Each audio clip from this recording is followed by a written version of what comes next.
Welcome to Busy Bee Woodworking. Today we're going to show you how we make our cabinet doors.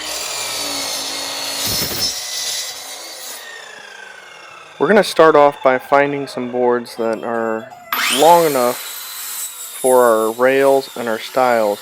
We're going to cut them all to length all at once so that all of them come together. When you do this though, make sure you label the edges so you know which pieces go where. Then once you do this, you can come back to your table saw and rip them down to their width. I like to put the number of pieces that I need from each one of these boards in the top left corner. Now that we're done with that, we can come over to our router table and start making the cuts into our rails. Make sure to use a sled when making this cut to make it safe. But once we've completed all the rail cuts, we can come back, bring our stiles and our rails, and run this last cut in the router bit. Make sure to use push blocks though to hold the piece securely and safely. I also like to have these pre-laid out so I know which edge I'm making the cut and which is the back side, which should be facing upward. Then I make a dry fit to make sure all the pieces are coming together before I start my glue up. Now that I know the dry fit's good, I'm going to come back and cut these panels, but I'm going to leave them extra long because I want to put them in one rail and one stile to make sure that they fit well, and then I'll sneak up on the size overall. And then once that's done, I'll take them and I'll put a full dry fit together.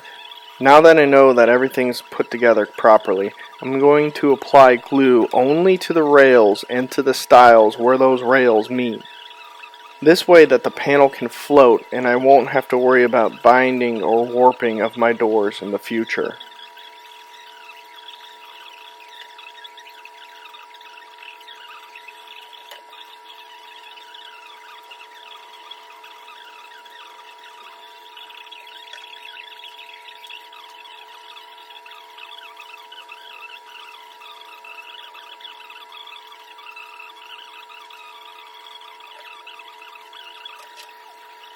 Now an area where somebody who might be unexperienced with making these doors makes an error is right here. When it comes to glue up, you don't need to crank down on your clamps. You really only need fingertip strength. This way you make sure that you don't over tighten that clamp, creating a bind or a bow in your door. Come back and check to make sure that the panel is laying flat, and once you're happy with the securing of it, move on to the next one. Now that we're done with our glue up, we can remove our doors from our clamp and move over to our sanding station. Now I started with a 120 grit sandpaper and moved to a 220, and all I'm doing is cleaning up any what might be glue squeeze out or slight raises in the panel, but just making sure I have a nice smooth to the touch finish. After I was done with this, I came back with my router and added a decorative edge to all the doors. Just make sure to run that on the rails first and then come back and do the stiles. This will help eliminate the blowout.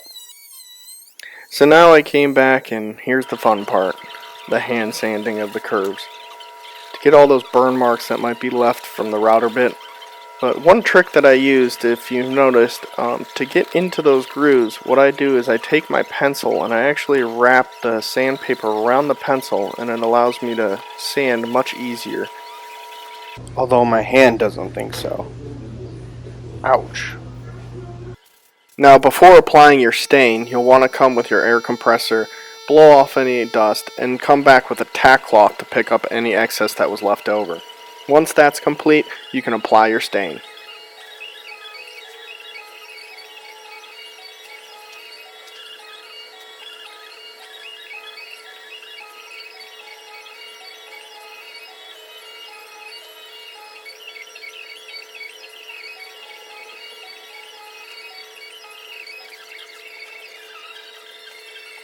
Now once your stain is done, you can come back and clear coat and put your finish on.